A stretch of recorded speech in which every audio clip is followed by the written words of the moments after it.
નમસ્તે, હું મીરા વૈષ્ણવ, મારી યુટ્યુબ ચેનલમાં આપનું સ્વાગત છે. આજે આપણે ઝોન કક્ષાના ઇનોવેશન એજ્યુકેશનલ ફેસ્ટિવલ જે જામનગર જિલ્લાના ધ્રોલ મુકામે યોજવામાં આવેલો છે.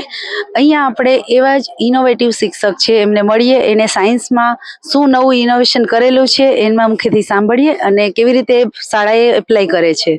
તમારું નામ અને તમારું ઇનોવેશન જણાવશો? મારું નામ છે ભારતી કણઝારિયા અને મારું ઇનોવેશન છે બડિંગ બાયોલોજી. અમારી સ્કૂલમાં 11-12 સાયન્સમાં હું બાયોલોજી લઉં છું, હાયર સેકન્ડરીમાં. મોસ્ટ ઓફ અમારે જે કંઈ ટોપિક આવે છે, માનવ જે શરીર રચના છે, વનસ્પતિને લગતા જે કંઈ છે એને રિલેટેડ હું મોડલ્સ બનાવડાવું છું બાળકો પાસે, જેથી કરીને એને જે કંઈ મિસકોન્સેપ્ટ છે એ દૂર થાય અને એના પોતાનું કન્ટેન્ટ છે તૈયાર થાય. પ્લસ 12 સાયન્સના સ્ટુડન્ટ છે નીટમાં અપિયર થતા હોય છે, તો એ લોકોને આનાથી ઘણી માહિતી મળી રહે છે. પ્લસ હું એને ફિલ્ડ વર્કમાં લઈ જાઉં છું, જેથી કરીને અમારે જે પર્ણ વિન્યાસ છે, પુષ્પના વિન્યાસ છે, શીરા વિન્યાસ છે, એ બધા એને ક્લિયર થાય.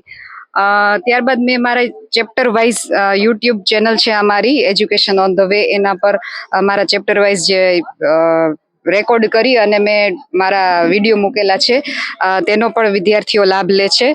આ ઇનોવેશનથી મને ફાયદો થયો છે કે બાળકોને ખૂબ મજા આવે છે અને ખૂબ ઇઝી વેથી બાયોલોજીને સમજી શકે છે. Thank you.